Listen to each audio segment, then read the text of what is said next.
Hi, how you doing? What's going on, everyone? Good morning. Welcome to the PreStream podcast. I am Darkside Phil, and I welcome you. I welcome you.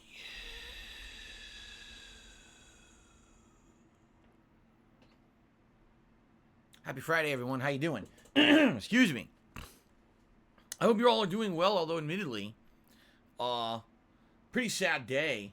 Just to start off, we lost two notable celebrities and artists overnight. We lost Meatloaf, the legendary rocker from the 70s and 80s. Bat Out of Hell, one of the biggest selling musical albums of all time.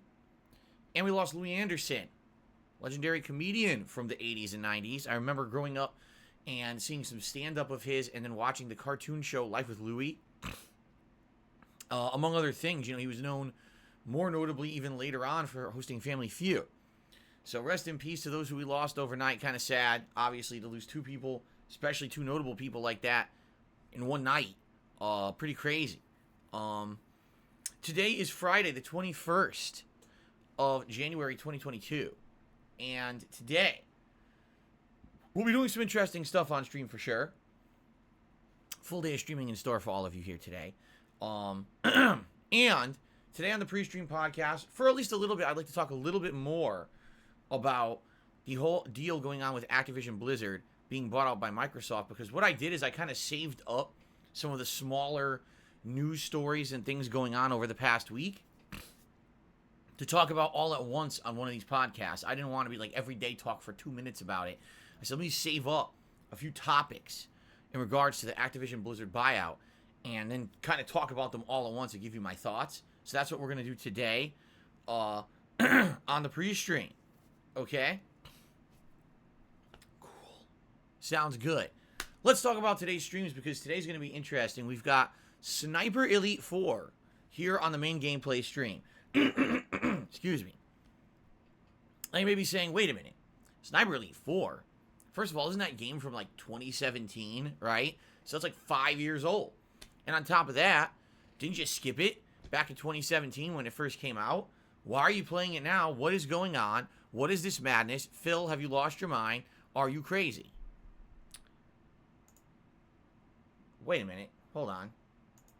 Maybe. I may be crazy. I may actually be crazy. But actually, maybe this one's better. What do you think? I very well may be crazy. You never know.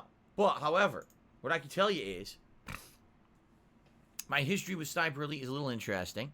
So back in the day, before I even did direct capture, okay, I played Sniper Elite 2 on PC. And back when I lived in Connecticut, at my condo, what I did is I had my PC, which was a gaming PC, hooked up to my TV. I didn't use direct capture. I used a camera pointed at my television to record.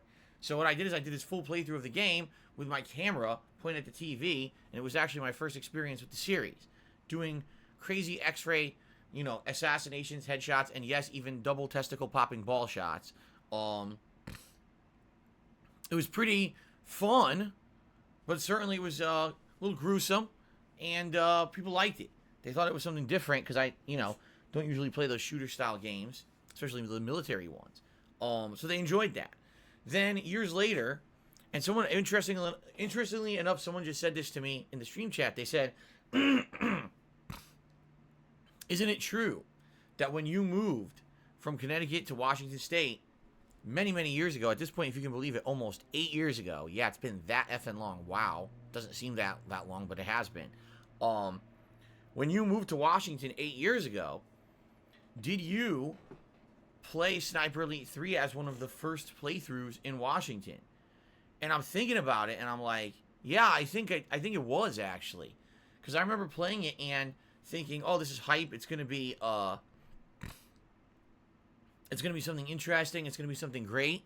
It's gonna be something fun, and it's gonna be something that'll get my audience excited for one of my first playthroughs after moving. And I remember I didn't like it. I played it for like 2-3 sessions, and I got really bored. And I don't know if it was just because of the repetitive nature of the game, or maybe it was because, I don't know, it was a different time. I really don't know what it was. But anyway, I don't think I ever even finished it. If I remember correctly, I think that I had played some of it and people got bored, and I got bored, and I don't even remember beating the game. Maybe I did, but I don't necessarily remember. Um, so anyway, that was my experience with Sniper Elite. So, you know, that was many, many years ago. And then I guess when Sniper Elite 4 came out in 2017, I likely asked you guys. Now, keep in mind, in 2017, I had become an interactive streamer. I wasn't just a YouTuber anymore doing on-demand videos for offline consumption. I was actually doing interactive live streams. And I'm curious, did I ask you guys, did you want to see it or not? I really can't remember. You know, it might have been a situation much like the latest Just Cause game, where I had already played Just Cause 2 and 3, and I liked 2 and I didn't like 3, so then I'm not going to play 4, right? So it might have been the same situation. I played Sniper Elite 2, I liked it. I played 3, I didn't like it, so why would I play 4, right? Anyway, that being said, the reason that I'm now playing Sniper Elite 4 is because we have started doing something called Game Pass nights. In fact, we're going to be doing a Game Pass night tomorrow night. Okay? So, how does it work? You guys vote on games that are available on Game Pass Ultimate for me to play during a special night when I play each game for about an hour each. And we went on Game Pass about 2 weeks ago and looked at all the games that were available on there and went through like maybe 16 possible games that I'd like to play in the future. We narrowed it down to like 14 because a few of them were really lengthy RPGs like Final Fantasy games, which obviously I'm not going to do right now. And you guys vote on what you want to see right now. If you go to my main channel page, okay, on DSPGaming right now, you go to the community tab, there's 3 polls available for you to vote on for games for tomorrow night. Now, I have not even looked at those polls yet, so let's do it. Let's look at it right now. Let's actually see what's leading the polls live here on the PreStream podcast, because I can do that, because I am a fully interactive content creator. That's right. Let's do it. So currently, these are the games leading the polls. Okay? We've got Quake leading the first poll, with Outer Wilds just behind it.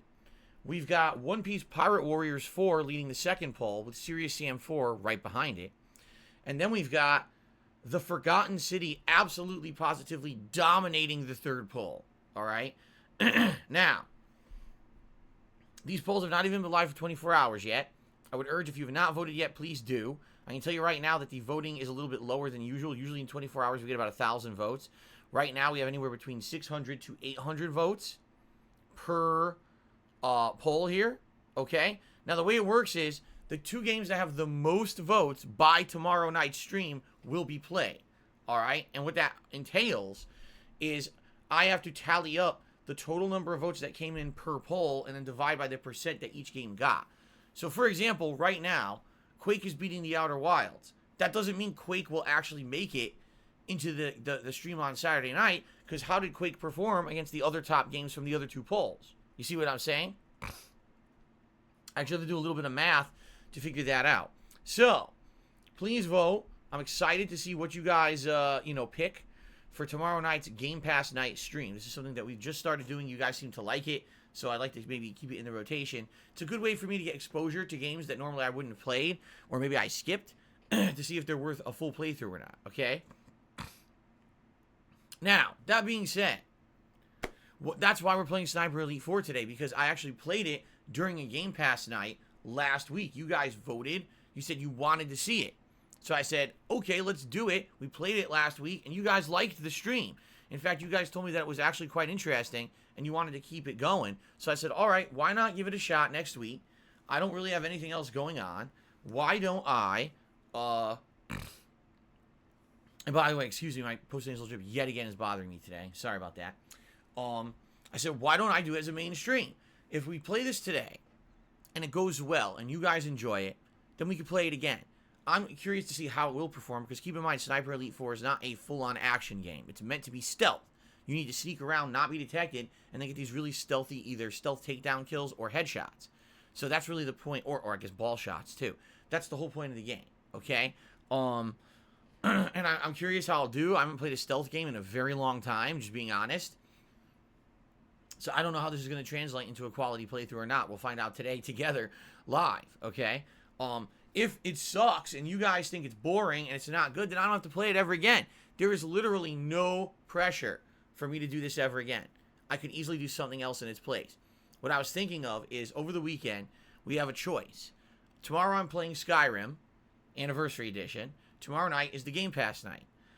Sunday, during the day, I can either do more Sniper Elite 4, or if this doesn't turn into a good game, you guys don't really want to see it right away, then maybe I can just do more Skyrim. We can do 2 days of back-to-back Skyrim. And then maybe next week when I return on Tuesday, we do something different. Maybe even we pick a game from Saturday's Game Pass night, right? Let's see what happens, all right? Let's see. So, I'm interested to see, how you guys like it, how I like it, how I do. It's been so long since I played a full-on stealth game like this, okay? So that's today's main stream. And Randy, I don't know anything about authentic difficulty in Sniper Elite. I'm just leaving it on a default like I started with when I did it on Game Pass night last week. Okay. Now, tonight is my weekly late night throwback session of Street Fighter called Friday Night Fights. I love doing this every week. Every Friday night, I go back in time and I play the classics, all right? And I have a great time. I have a great time playing old school Street Fighter 2, Street Fighter 3, and Alpha. Street Fighter Alpha 3. Now, last week, admittedly, it was a little bit, how can I say, a little unsatisfying playing it. Why? I really couldn't consistently get matches. I tried it on the PlayStation, and there were more people playing, but I couldn't really consistently get into a lobby. Every time I got into a lobby, someone would drop from the lobby, and then trolls would come in and ruin the lobby, so it made it unplayable. And in some cases, I just couldn't get a lobby at all. So then I switched over to the Xbox, and it was kind of the same deal, like no trolling, but there just were no lobbies going on, so I ended up doing ranked matches for most of the stream, which worked, but by the end, it was getting really hard to find anybody, okay? So, that being said, I want to play Street Fighter tonight, but I really hope that we can continue to get a good experience out of it. It's weird because some weeks we do. Some weeks we have like, wow, great lobby, or I get 1 or 2 lobbies with good players, and it's fun. And other weeks it's like pulling teeth trying to even find something for more than 5 minutes that'll work. So we'll see tonight what happens at 6:45 p.m. Pacific time. I hope you'll join me for a late night Street Fighter stream, and we'll see what happens, okay? Now, tomorrow, as I already stated, it's Skyrim Anniversary Edition continuing on. One of my favorite playthroughs I'm currently doing right now. In fact, it's the most popular playthrough I'm doing right now, because now I've been actively tracking my metrics on YouTube for DSPGaming. Every day I check out things like engagement and the like. By far, Skyrim has the most viewership and the most engagement of any ongoing playthrough that I'm doing on YouTube right now. More people are watching, liking, talking on the comments, and actually they're watching that playthrough for longer than any of the other current playthroughs I'm doing. Am I shocked? No. People have asked me to play Skyrim for the last 10 years, right? And I'm glad that I finally went back to it per your requests. I'm excited for more tomorrow. I think we're near the Windhelm. We're in the upper eastern portion of the map, and we're doing various things, but we're going to go to the town and see what's over there. It's going to be a fun stream tomorrow, okay? Ooh, excuse me. Ooh. Awesome. Then, tomorrow night, it's Game Pass night. So your votes right now are directly influencing what 2 games we'll check out tomorrow night at Game Pass night. So please keep voting, okay? Sunday is up in the air. I don't know what I'm doing Sunday during the day. It could be more Sniper Elite 4, or it could be more Skyrim, depending on how things go today. So we'll see. And then Sunday night will be more Halo Infinite multiplayer. And let me tell you guys, last night, Halo Infinite multiplayer was great. All right? First of all, there was a new update, a brand new mode called, I think it's Attrition. It's really good. It's limited respawns. Each team has limited amount of lives, which makes every single kill count way more. And it was definitely a different spin on the game, but I actually really enjoyed it.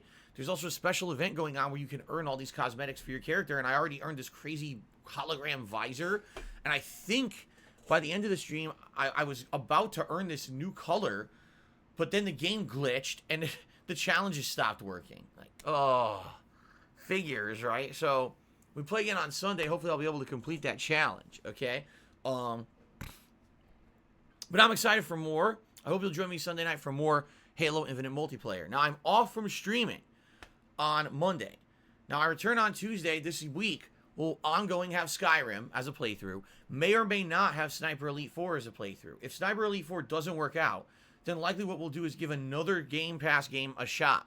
Whether it's I Am Fish, which is another Game Pass game that I played last week, or whether it's one of the 2 new games that I'm going to try out Saturday night. We'll see. We'll just determine from those what ends up being worthy enough to kind of be a playthrough on the main streams, okay? The night streams will continue to be the things that I've been doing, including a late stream of Lost Judgment to wrap up that playthrough. The post-game will finally finish this week. Resident Evil 4, concluding the Separate Ways campaign and possibly even doing Operation Ada and wrapping up that playthrough this week. More Halo Infinite multiplayer, more Street Fighter, and probably yet another Game Pass night this week, okay?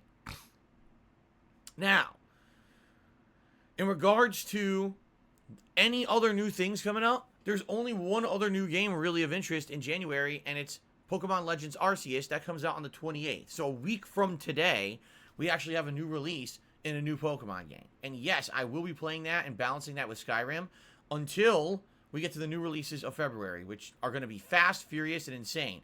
Sifu, Dying Light 2, Horizon Forbidden West, King of Fighters 15, Elden Ring, Crossfire X, and then like 17 more games that I'm not even going to mention until we actually see how the month goes and if there's even time to do them. Likely, I'll be honest, likely there won't be. Likely, it's going to be tough to even maintain the stuff I'm doing. And just to remind all of you and forewarn all of you, okay? Just to remind you and forewarn all of you, once all those new releases start hitting in February, new releases will always take priority over ongoing legacy playthroughs. So at that point, Skyrim will likely either dramatically slow down and be just like a night stream once or twice a week, or just completely go on hiatus for a while, all right? But this was always the intention with Skyrim. We knew Skyrim was going to be an incredibly lengthy, ongoing, chill-style playthrough, and that it was going to take a long time to get through it. I've told you guys outright, we may be playing that till the summer, or longer. Seriously. Because it's going to go on hold and then come back and stuff like that, okay? So that being said, you know, I hope you guys are okay with that, because that's how I've always explained to you it was going to be, that Skyrim was not going to take priority over all these new releases, all right? You know, when they start coming out nonstop, that's what I got to cover.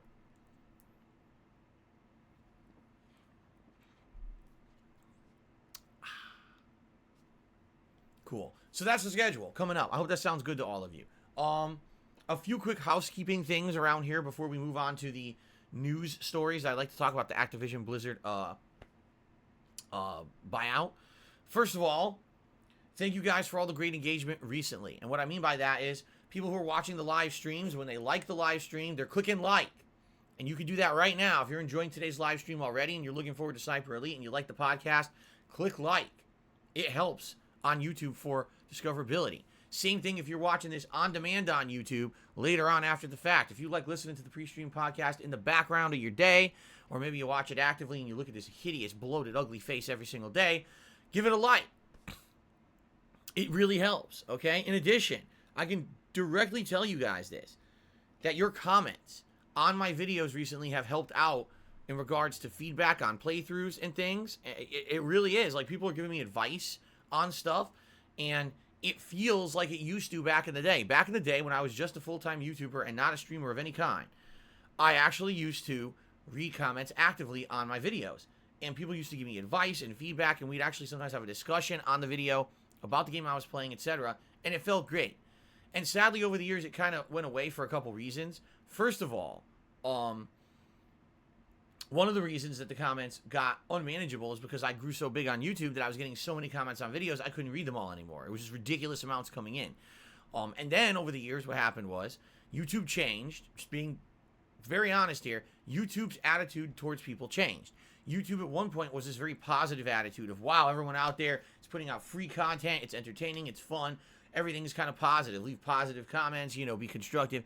YouTube at some point between 2012 and 2015 became a toxic place where it was more about meme on people, make fun of people, deride people, bring people down, tear them down. Oh, how the mighty have fallen. Watch someone who was popular, make fun of them until they fall apart. It was messed up because that's exactly what happened with my videos is the video comments went from being all positive to literally all negative. And I don't just mean, oh, your content sucks. I mean, Your content sucks. You suck. Your family sucks. Your pets suck. You smell. I hate you. Die in a fire.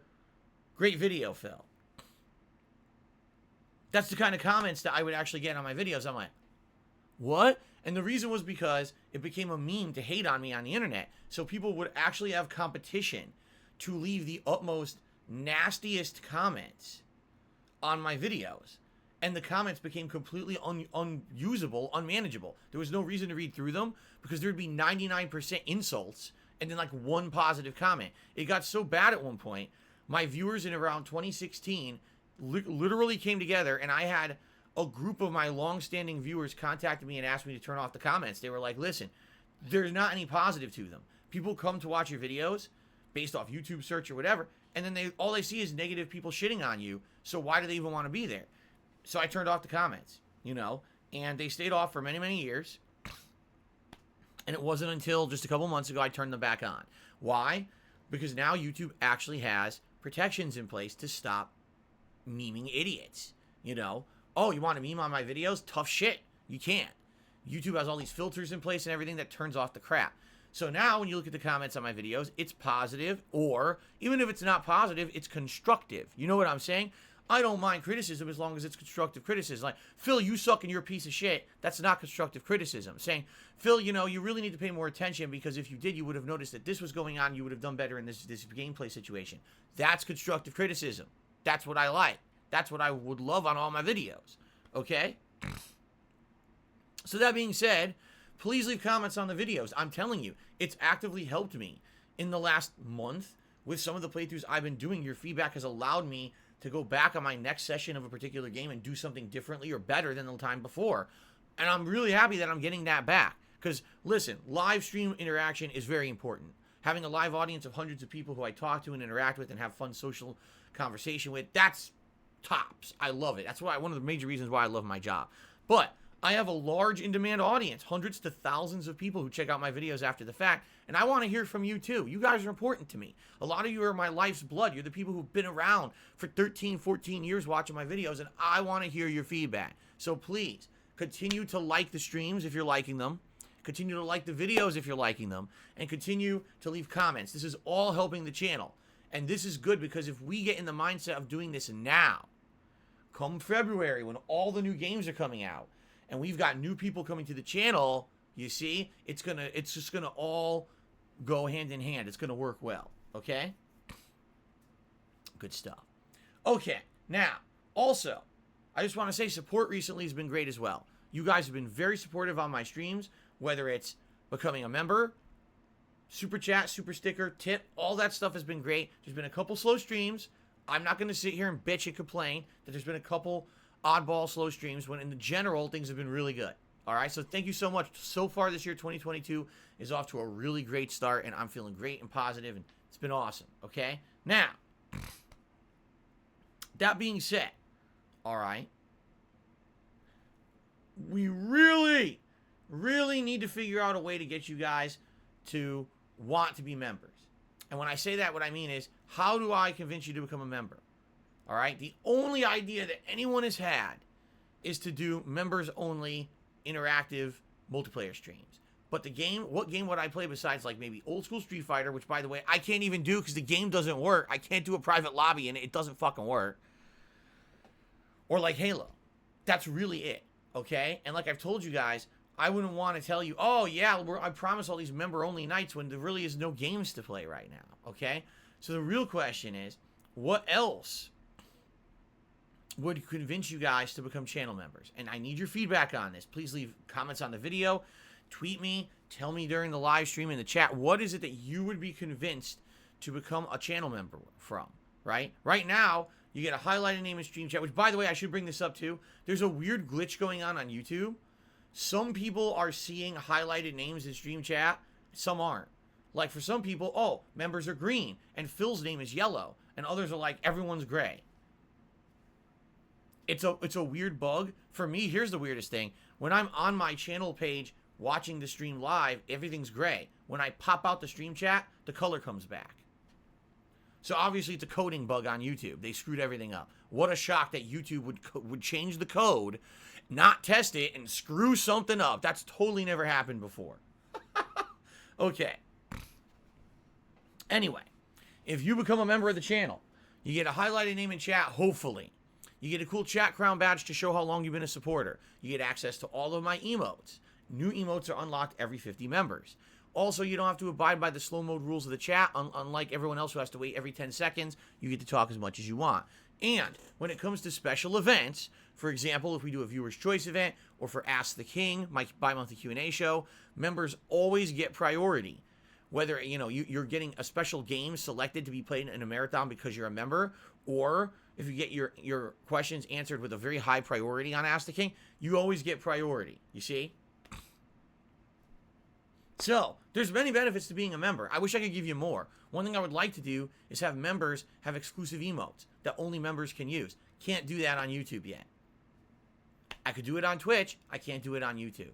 So, I wish that there were more things that I could do for you guys, but I'm limited to what YouTube is available, right? YouTube's claimed this year they're improving. They're going to add all this new stuff for streamers. They haven't done a damn thing yet.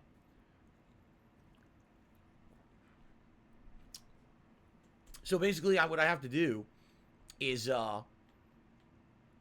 essentially what I have to do is wait it out. And hopefully when these new changes come, we can implement them and improve things for the better. I'm hoping these changes will come in February. Seriously. It would benefit everyone if they came in February, because February will be the biggest gaming streaming month for many, many, many months. So I hope that they can follow through with some of this stuff. Okay? All right. That's really all I wanted to talk about this morning in regards to all this stuff. Let's get to gaming news. And the gaming news that I want to talk about today, ladies and gentlemen, is in regards to the Activision Blizzard buyout by Microsoft. Now, we are far, far, far away from this buyout being completed. But of course, it was the biggest gaming news in years when it was announced earlier this week. Ginormous bombshell, right? Hitting the ground like, holy shit, I can't believe this is happening. And already, industry-wide ripples and repercussions of this going on. First of all, within 24 hours of the announcement, Sony stocks tanked by $20 billion.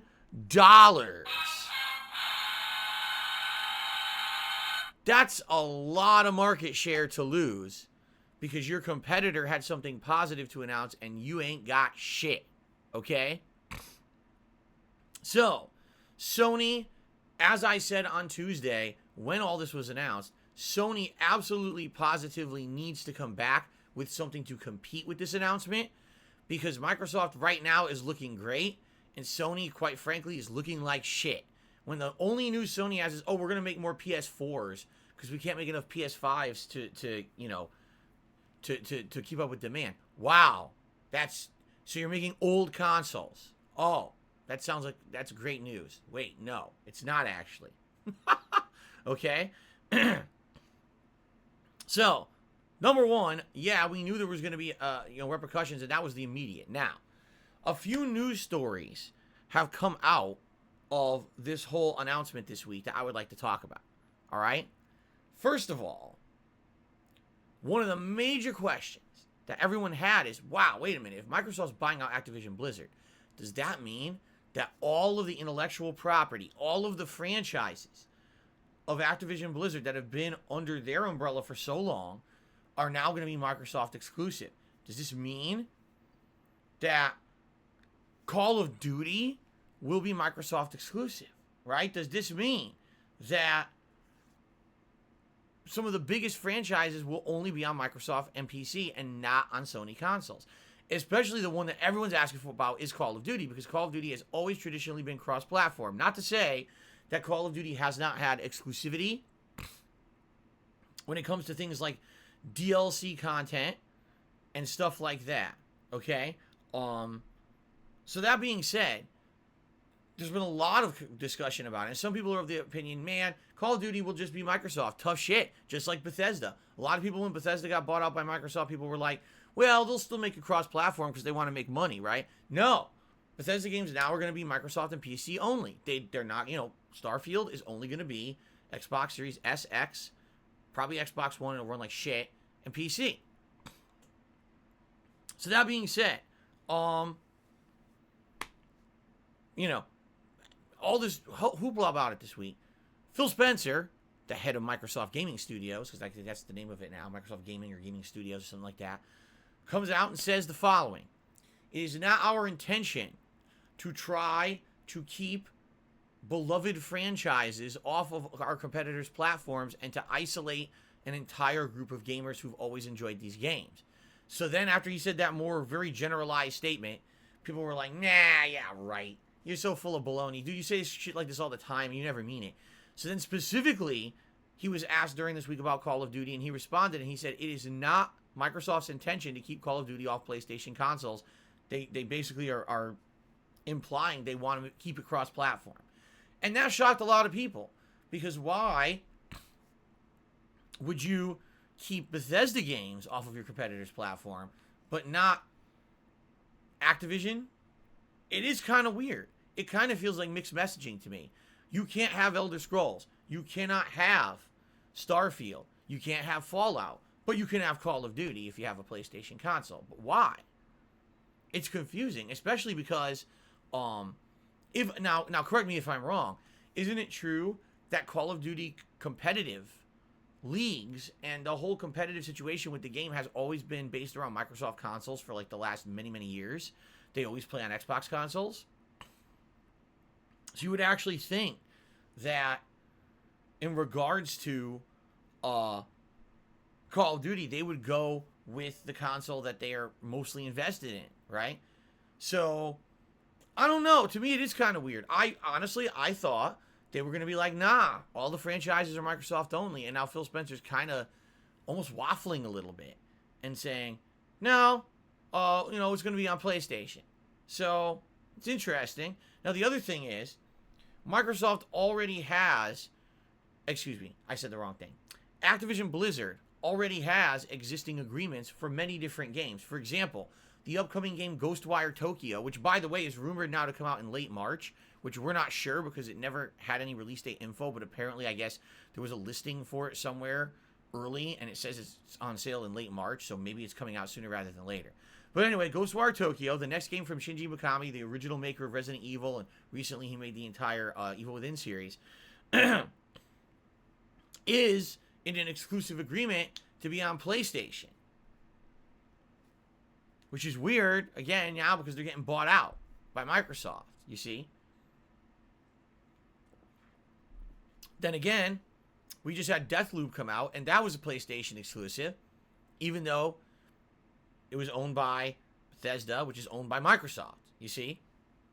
What they have to do is they have to fulfill their existing legal arrangements. They can't just renege on them, because if they do, that would cost them a lot of money in penalties, and they could get sued for further damages. So they're going to go through with the stuff they've already arranged.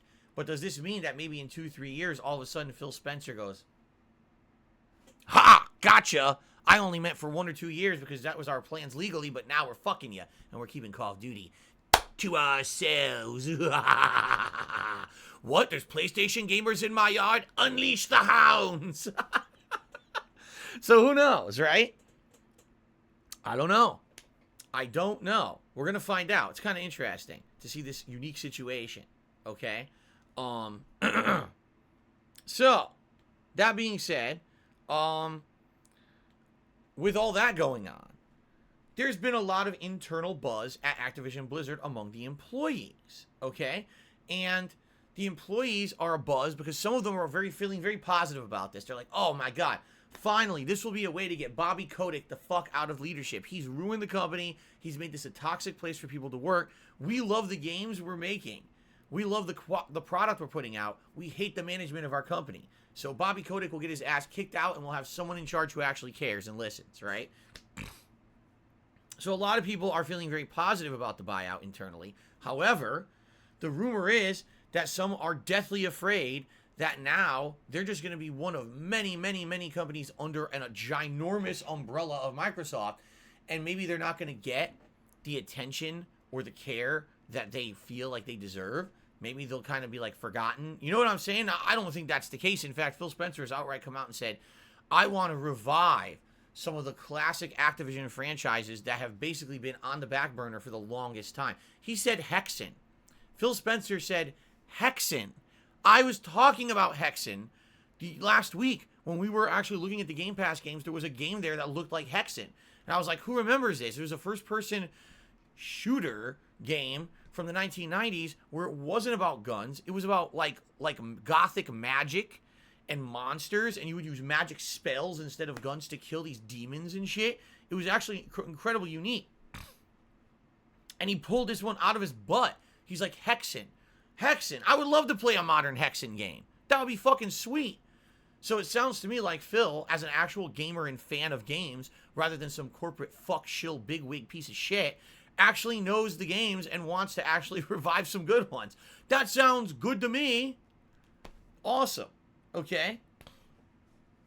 So, that's cool, right? Another thing that's been happening internally with Activision Blizzard, if you didn't hear, this is news that just got announced overnight, okay? So there's a little studio that's owned by Activision called Raven Software. If you're not aware, Raven Software has made many games over the years that were kind of standalones and unique games. One of the games that I particularly remember, because it actually is part of my PreStream music, it was so cool when the game came out and so unique, Singularity. Who remembers Singularity?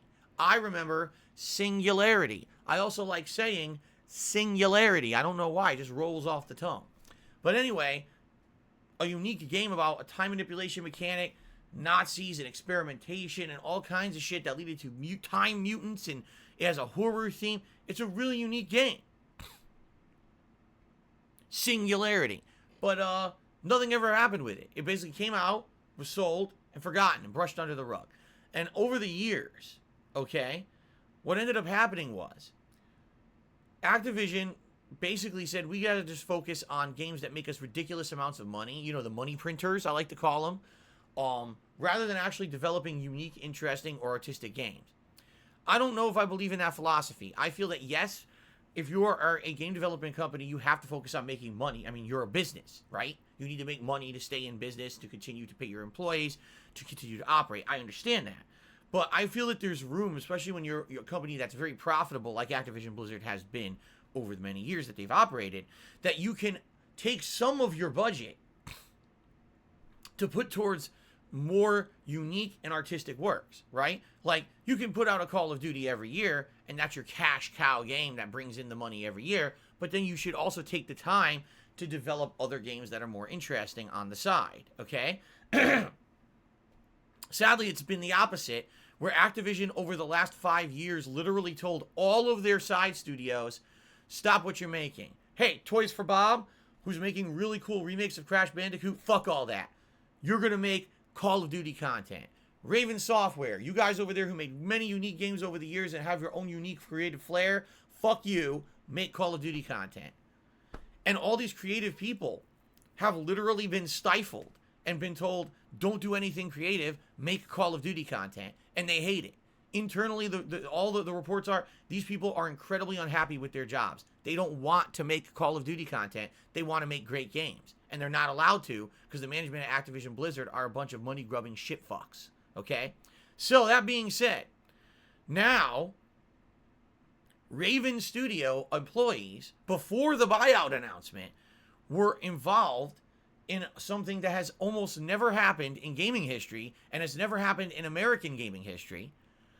The 3 or dozen or so employees who exclusively work under the Raven Software banner are forming a union. Their own union. And they are going to rally against their management and say, fuck you, you guys are mistreating us. We don't want to make shitty-ass Call of Duty content. We want to make good games.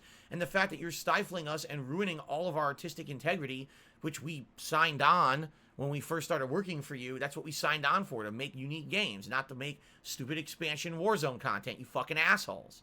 So they actually are making their own union.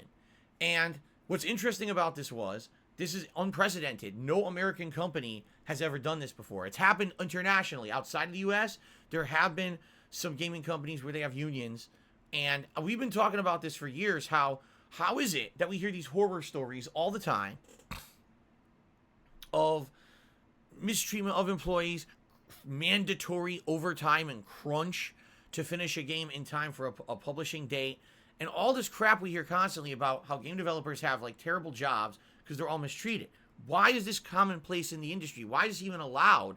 You know, there's other industries where this would never be allowed. The answer is because they don't have unions. They have no one to stand up for them. They literally, it's either get mistreated or fuck off, get a new job.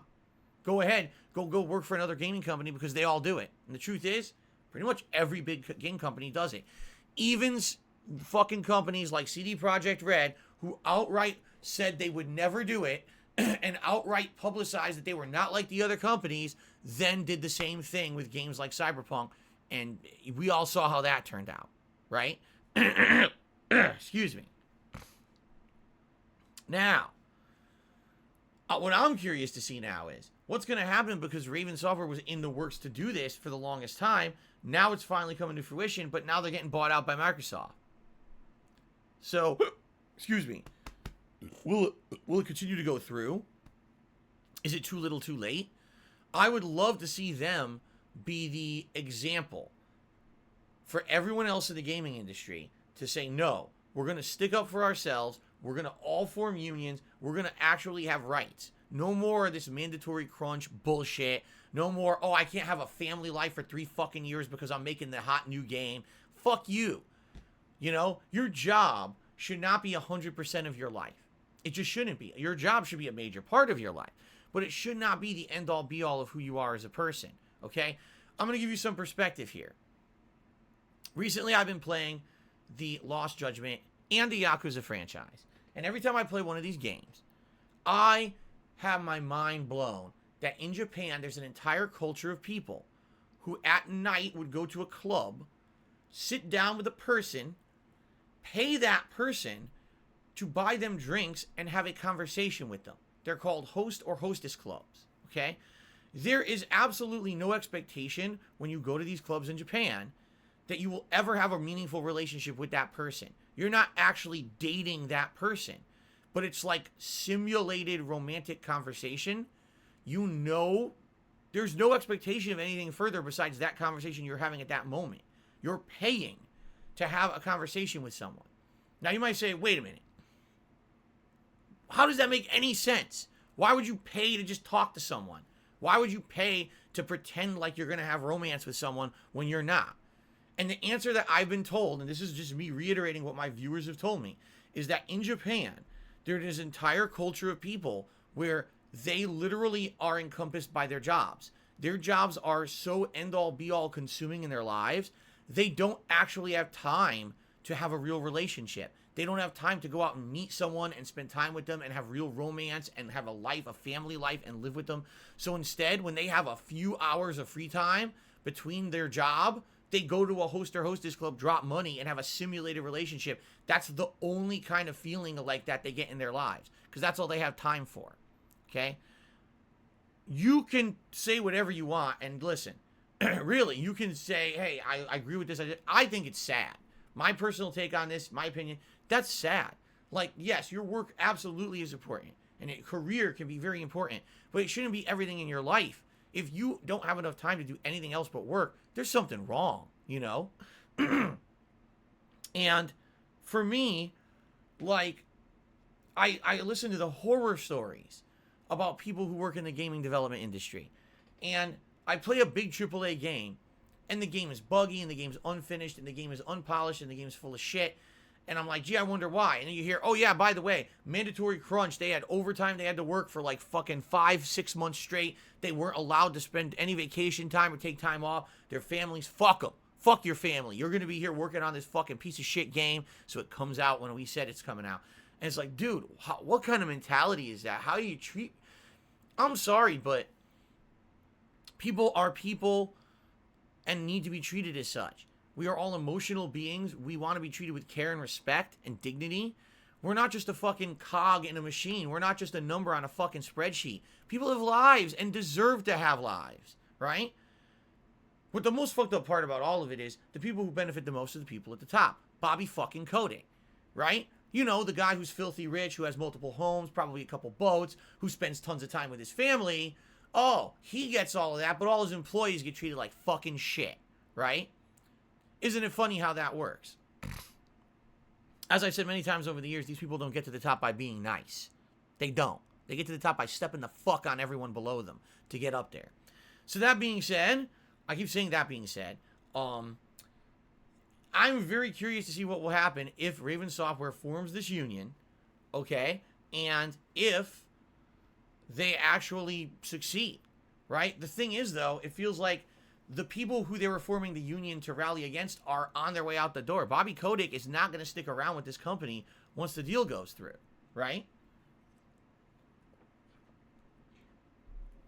So I guess we're going to have to see what happens in regards to this, but it could be a really interesting case. Now, as an actual follow-up and addendum to this story, the rumor is that now the discussion is that Call of Duty will no longer be an annual franchise. That it's been realized that releasing Call of Duty every year is not working anymore after the overwhelming flop of Call of Duty Vanguard. And even though I say it's a flop, you got to understand something. Call of Duty Vanguard was still the best-selling game of November 2021. I know that sounds stupid, because weren't there reports that this game was sold like 30 to 40% less than normally it would? Yes, and it was still the best-selling fucking game because these people still buy it every year because they're mindless drones. There's an entire subculture of gamers who believe that every year Call of Duty is the big one. That's the one I gotta play every year. I buy it, I play it with my friends, I fuck around with it, I do microtransactions, you know. Just like people who play Madden every year, who play NBA 2K every year. This is the game for them. So even with a 30 to 40% decrease in sales because mainstream gamers said fuck you to Vanguard because it was a piece of dog shit, the game still sold tremendously. But finally, finally, it's being realized that maybe this should not be an annual release. There's just not enough there, right? There's not enough substance to Call of Duty to warrant an annual release for this franchise anymore. And people obviously are not coming out in droves to buy it anymore because there was a giant dip in sales this last outing. What I think will happen is maybe every 2 years we'll get a new Call of Duty, but there will still be tons of like the Warzone updates. Since Warzone seems to be the thing that everyone likes, I don't understand why these mindless idiots still like fucking Battle Royale. It's so outdated at this point. Battle Royale is fucking old. Battle Royale was popular on PC like fucking 8 years ago, 10 years ago. Then finally it crawled its way onto consoles with Fortnite, and now everyone's playing Battle Royale. Dude, fucking Battle Royale is so played out. Why the fuck are you still playing and watching content creators play the same fucking shit? The world is moving on, and these people are stuck on pause playing fucking Battle Royale. It blows my fucking mind, man.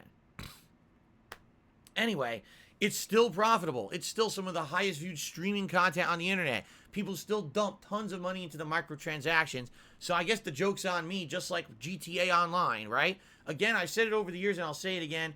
Whatever you support, don't be surprising if that becomes what the industry pumps out. So everyone wants to fucking play GTA Online. There's no GTA 6. There's no Bully 2. There's just shitty GTA Online. Everyone just wants to fucking play Battle Royale. Well, guess what? All you're going to get is shitty Battle Royale games and no good games outside of these games. Raven Software, fuck you. Don't make good games. Make Battle Royale content. Oh, Toys for Bob, you want to make Crash Bandicoot? Fuck that guy. Throw him in the microwave and turn it on max. Blow him up like a fucking gremlin. We don't care. Make fucking Battle Royale content for Warzone. And it's like, no. No. No. No. Okay. So I ranted a little bit there. But anyway, if Battle Royale, if Call of Duty ends up not being an ongoing yearly annual release then, okay, likely what'll happen is the Battle Royale still will get live updates all the time, but then maybe Call of Duty will only have a new game every 2 years. And I'll tell you guys, I'd be okay with that. We don't need a new Call of Duty every fucking year. We just don't, okay? We don't need it. Excuse me. Wow. I knew that was coming. I wanted to get it out of my chest. I beat it out of my chest musically. That's how you do it. You beat your chest, you get the gas out, you continue on with your day. Very nice. I'm very sorry about that. I didn't mean to explode. Okay. So, that's pretty much all the news coming out of Activision Blizzard right now. So, to summarize, okay? Phil Spencer seems to think that he wants to keep Call of Duty on the PlayStation, but people are wondering if he's only going to do that per contractual obligations, and then eventually Call of Duty will only be on Microsoft, but it seems like at least for now it'll remain cross-platform. Raven Software is forming their own union to try to rally against the management at the company, saying we don't want to make shitty Warzone content anymore, we want to be creative. And Call of Duty may not be an annual release anymore moving forward. There you go.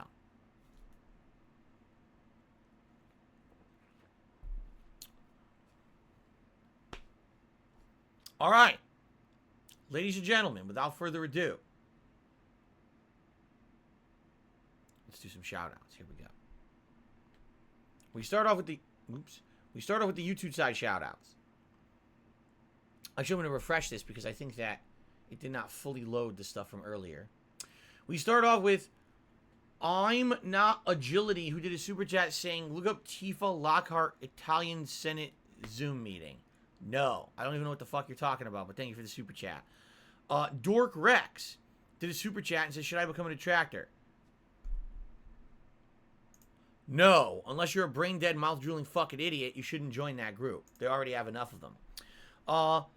Tage or Tage, I'm not sure how to pronounce the name, did a $5 super chat. Thank you very much for that.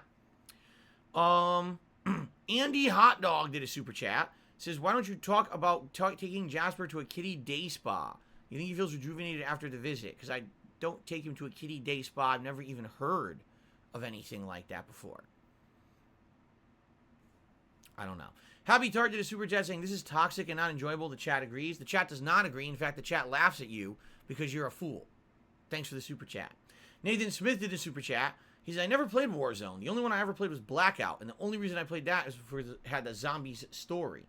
I played Warzone. I fucking hated it. It plays like the Modern Warfare remake. It's the same engine, and that engine is shit. It really is. I hate it. I fucking hate Warzone. And I liked Black Ops 4 Blackout a ton. I played a lot of time into that, right?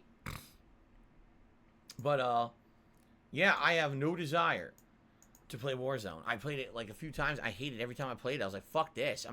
I don't care if something's going virally popular because a few content creators on the internet are hyping it up and play it nonstop and have a basically kind of a not even like mind controlled, but like a weird mind conditioned viewer base to think that that shit is good. I can understand why Battle Royale can work, but that doesn't mean every fucking Battle Royale is good. Warzone, in my opinion, is actually not good. I think Black Ops 4 Blackout was far better than Warzone. But everyone jumped on the Warzone bandwagon because of content creators, and now no one cares about anything but Warzone, which is kind of funny. Fruits07 re-upped his membership for 3 months. He says, Call of Duty Modern Warfare 2019's campaign is amazing. I love it. I will agree with you there. I thought the campaign of Modern Warfare was actually good.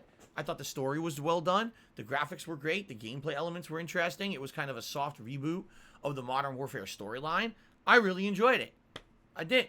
And I think that they're coming out with a new one this year, right? I think the one coming up this year is like the sequel to that. So campaign-wise, I'm happy with that. Multiplayer, I hate it. I really did. Okay. Now we get over to YouTube side contributions. And I just want to say shout out to Pros, who overnight actually had given me a tip and said the following.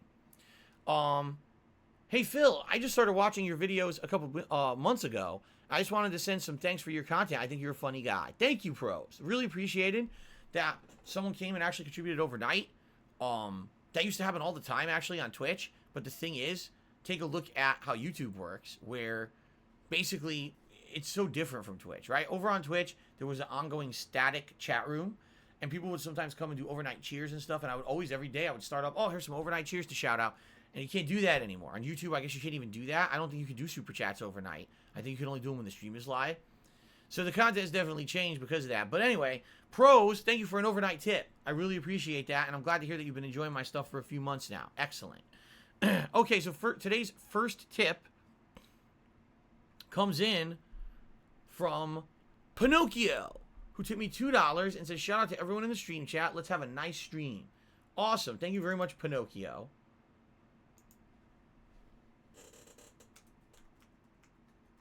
I think that's how you spell it. I think I got it right. Thank you for the very first tip of the day. That is appreciated. Okay. Anso Kamaru tipped me $1.50. and says the following. Game of the Year 2022 contenders, Elden Ring and Atelier Sophie 2 both come out on the same day. I want to play both, but a choice has to be made on which game to play first. Sorry, Elden Ring. I'm going for the real Game of the Year. Join me, Phil.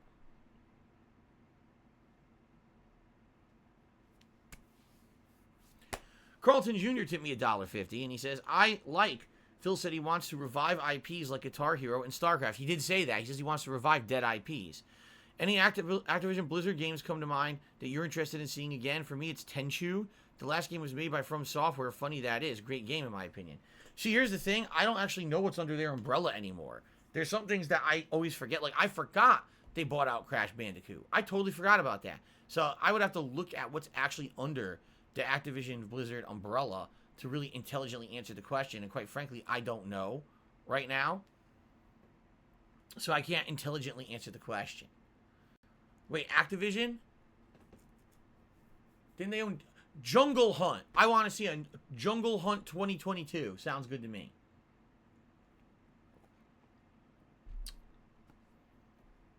Okay. Chicken Man tipped $1.50 and says the following. Rumor going around is Microsoft wanted Activision as they've seen tons of value in old IPs that Activision owns, including Guitar Hero, and they plan on bringing many of those back. We literally just said that, so thank you for that, Chicken Man. And then Chicken Man did another $1.50 tip and says the following. I would not mind a Call of Duty every 2 years. It happened with Assassin's Creed, and with the recent one, it felt refreshing as we did not have one for 2 years. Well, actually, wait a minute. That's not true. We had Origins, then we had a break, then we had Odyssey, and then we had Valhalla. Or am I wrong? Did we have Origins, and then Odyssey, and then a break, and then Valhalla? I can't even remember. I seriously can't remember. Oh, well. Lucifer Soul tipped me $1.50. He says, good morning, Dad. Lucifer Soul, I'm not your dad. If I were your dad, you would be grounded. So be happy I'm not your dad. Then he tipped me another $1.50. He says, is Jasper hitting the brothels during his time in Skyrim? No. Let's see here. KOC Tractor did a $4.20 tip and says, golly, you're the best. I'm going to follow you and watch you and worship the ground you walk on. Let's go.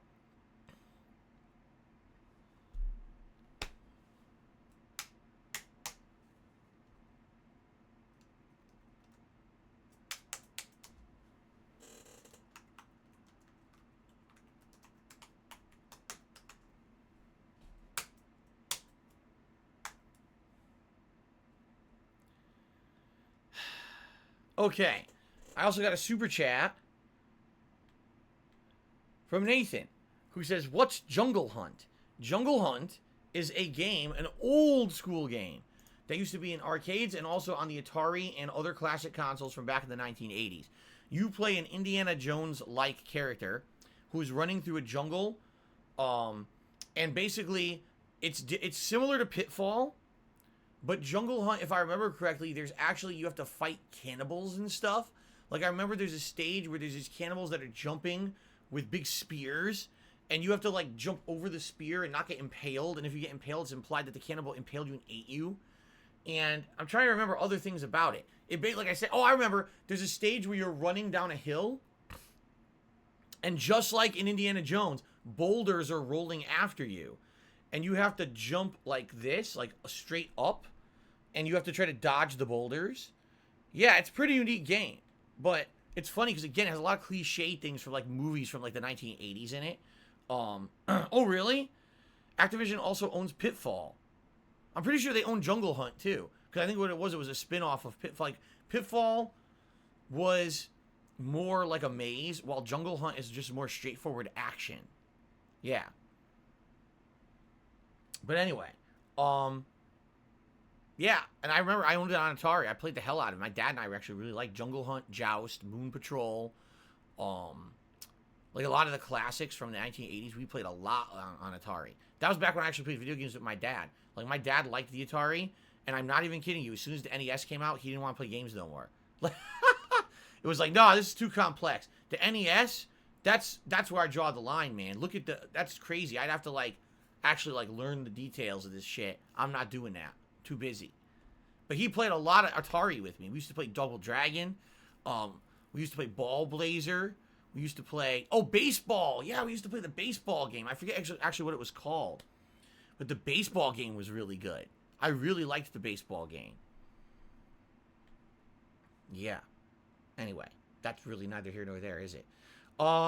Chicken Man did a super chat. He says Valhalla was 2 years after Odyssey. Gotcha. So that there was a break. I see what you're saying. There was a break between the two. Cool. Yeah, Ball Blazer. What's wrong with Ball Blazer? Don't you like to blaze balls all the time? That's what I used to do when I was a kid. I would blaze the balls. Ball Blazer was one of the very first 3D games, meaning it used vector graphics. But unlike other vector graphics games that used just wireframes that were empty, Ball Blazer actually had like textures. I mean, they were terrible. They were all blocky shit. But actually, you guys, these two, I don't even know what they were supposed to be, like two robots, and you would sit in a cockpit of it, and you would fly around this 3D grid that looks like a giant green checkerboard, and you would have a ball that you have to grab, and then there's a goal that moves in the background. It's your goal to grab the ball and get across the map and shoot the ball through the goal. Now, there's tricks that you can do and ways to play it where you can shoot and then try to dodge the other guy, because the thing is, you have a repulsor on each of the robots. So if you get too close, you could blow the other guy away with your repulsor, or you could knock the ball out from in front of him. So you'd actually have to chase the ball. You're knocking the balls all around the screen, and then you're knocking each other, and you're shooting the balls towards the goals, and it's just balls everywhere. Actually, there's only one ball. Actually, now I wonder if there was a mode that had more than one ball. I don't think so. Okay. Anyway, let's continue. Sounds like Glover. No, Glover's terrible. Glover's a piece of fucking shit. Ball Blazer's actually pretty good. Uncircumcised Tip did a super chat saying they're a big fan. Good for you.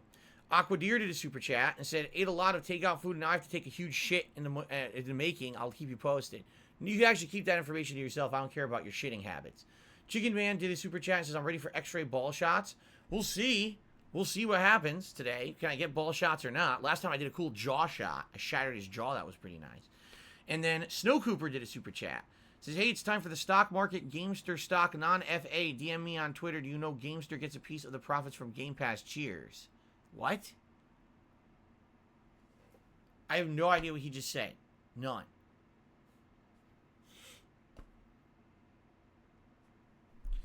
Anyway, Snow Cooper, thanks for the super chat. I really don't know what anyone's talking about. Okay, anyway. Snow Cooper. There you go. I don't know why you gotta spell your name so freaking weird, man. You know there's an O in the English language, right? You don't have to use zeros. It's fucking odd. Why would you do that?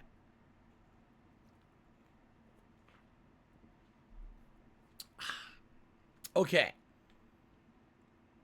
So I'm just double checking here. I don't really see anything else to shout out. So if anyone else have any general questions or any concerns or anything you'd like to talk about. By the way, if you're enjoying today's stream so far, please give it a like here on YouTube. Liking the stream helps and gives the stream more discoverability by the common viewer who's just searching. Someone's actually popping testicles and skulls today with sniper shots. Cool. I want to watch that. And then I show up. There you go. All right. So, any other responses? Anything else to talk about? Anu Burikable has a question, but didn't ask the question. Chicken Man, the super chat said, who was your female crush as a kid? I don't know. I don't know. Do you think I think back to when I was a kid and the shit that I thought? When I was a kid, you know, my head, I was on fucking speed, like eating sugar and bouncing off the fucking walls, smashing my He-Man figures together. Like, do you think there was a fucking competent thought in my head? Ninja Turtles. That was 90% of my thoughts when I was a kid. Ninja Turtles. Pays420 did a super chat. It was actually a super sticker. Thank you, Pays420. I appreciate that.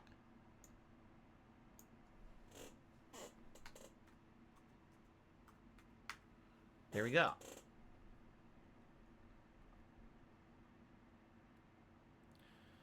Okay.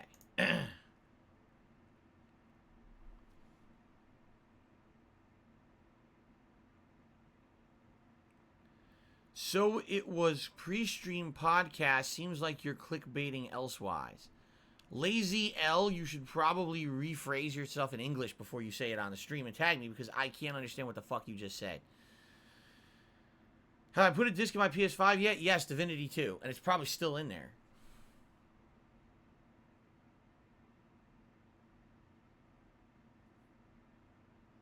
Pays said I misspelled his name. I did. I said peas. Peas. Oops. My foot. That's totally bad. Sorry about that. There you go. Thank you for calling me out. I'll always fix that. Chicken Man did a super chat. He says, "Did you ever drop a snake in a toilet?" No, I've never owned a snake, so I certainly wouldn't even drop a snake in a toilet. That's awful. Even if it's a water snake, it doesn't want to be in a toilet where I've been fucking using it. Come on, man. What a disgusting thing to say. Why would you even say that?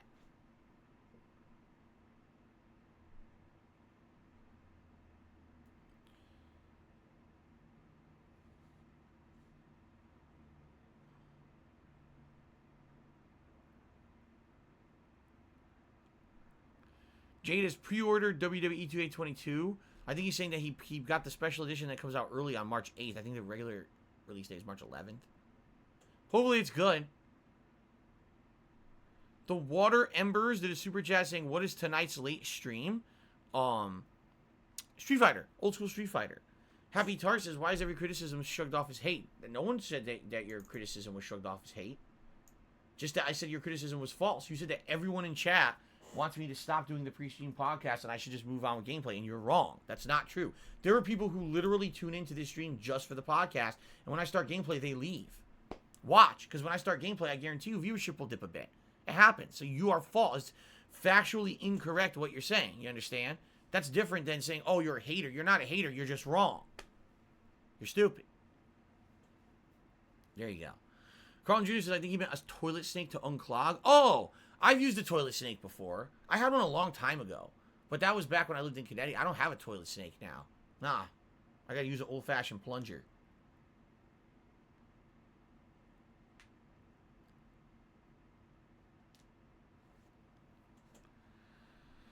Oh, JT says, "I like the pre-stream podcast." See, there's one person who likes it. So that's why Happy Tart is factually wrong.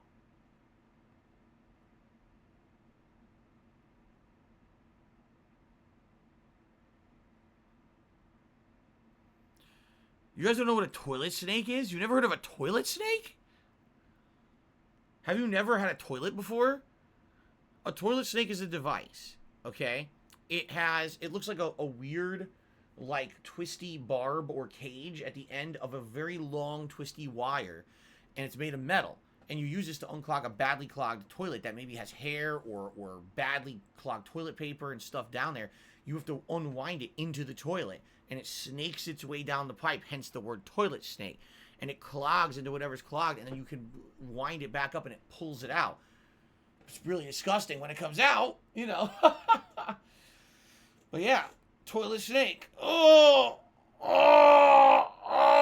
what a stretch. That was a good one. Ooh. Okay. The Water Embers did a super chat and says, "It's Friday already. Wow, I was thinking it was Thursday. Happy Friday, Phil." It's Friday already. It actually is Friday already. You may not realize that, but it is.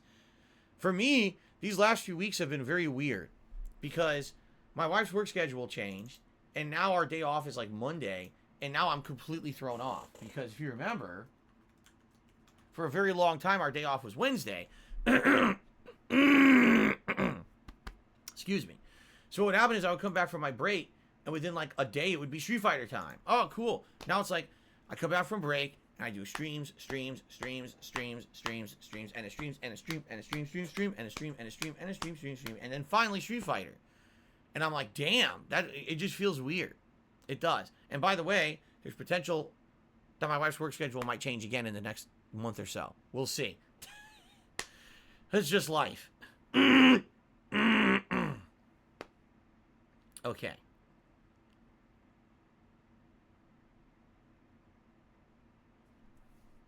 My nose itches.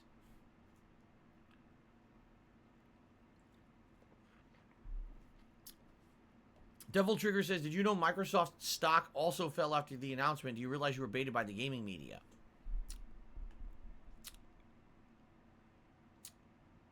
Wrong. What happened was Microsoft stock went way the fuck up, and then people stopped being assholes, and it went back down, but it did not dip at all. Overall, Microsoft stock has gone up. You are incorrect. Sorry about that. I love how people come and try to basically... They always come to my stream and try, oh, we're going to make Phil look bad today. We're going to contradict him, right? We're going to purposely come to Phil's stream to try to find him saying something that we feel is not right. We're going to contradict him and try to second guess him and try to say, ha, gotcha.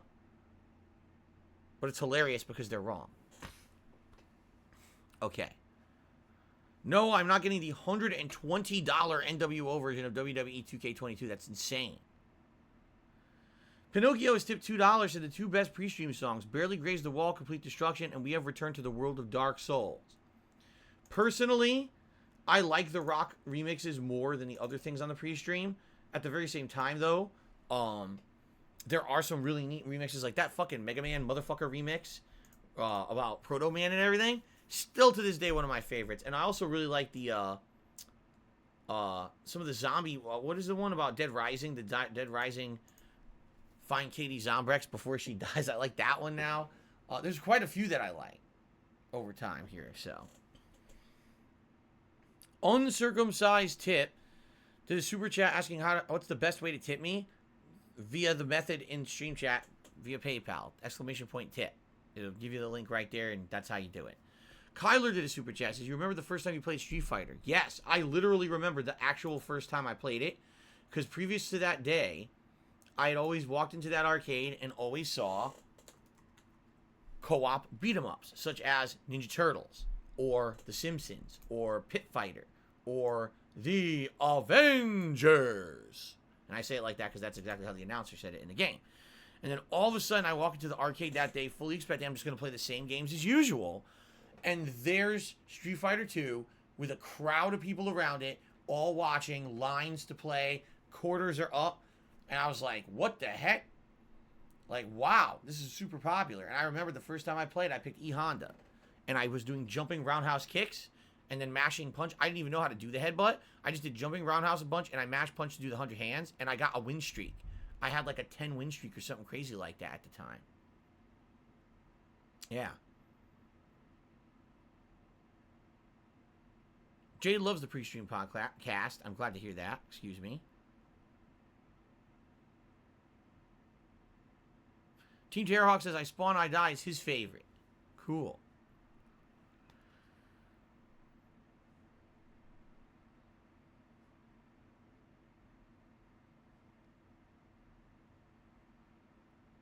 An anonymous $1.50 tipper says, when you're wrong all the time, people will tend to contradict you. Also, will you ever replay Far Cry 3? I mean, you're right, but at the same time, I'm not wrong. The things that people are contradicting me on, I'm not wrong about. Like, listen, I know I'm wrong a lot, and I even say so. And I'll correct myself later if I find out. A lot of the times, things that we talk about are not the full story or whatever. And, you know, you correct yourself. Some of these things that are being said are ridiculous. Like, well, no, Microsoft stock went down. No, it didn't. It went up, and then it went back down, but it's still higher than it was when it started. So overall, the announcement has been a very positive one for Microsoft. Like, what's your point? That's like saying, oh, the tides went up today. No, they went down. Well, yeah, eventually they went down. Of course they did. They don't stay up high forever. That's not how the tides work. But it's like, you got to contradict me. You got to say, well, they went down eventually. So you're wrong. Like, what the fuck are you talking about? Like a 4-year-old. Okay.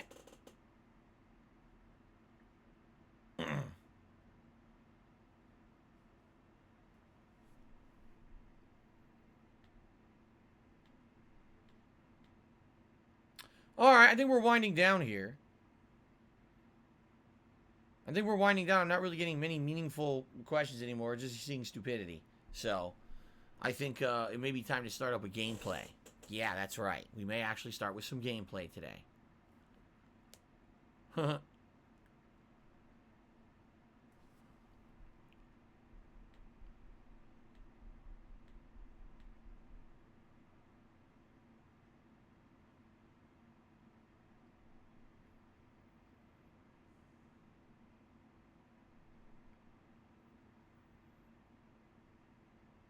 Okay. All right. So thank you everyone for your... Oh, wait a minute. Never mind. I missed a tip from... My bad. I missed a tip from Chicken Man.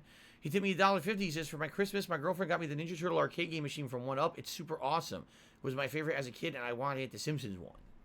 Yeah, I mean, those machines were sweet. Like, I remember the ginormous cabinet and having, 4 players and this giant thing, and each one controlling one of your favorite characters from the cartoon show. It was pretty fun. Simpsons one was wild because when in the Simpsons TV show do you ever see them fighting, right? It's not even a part of the show. And they completely converted the Simpsons to be a fighting game franchise. Remember? It was pretty cool. Fighting off fucking Smithers and shit. Like, what the hell? This is wild. Okay. Alright, are we ready? I think we're ready. I think we're ready to get started here. I hope that Sniper Elite 4 ends up being good. I mean, if not, it's not a giant deal. There's tons more things that we can do. But you guys seemed to like it last week when I played it for the hour that I did. So hopefully it will have some attention and some people will enjoy me playing it today. Guess we'll find out, right? Alright, everyone. Let's end the pre-stream and let's get started, shall we? Sounds like a plan.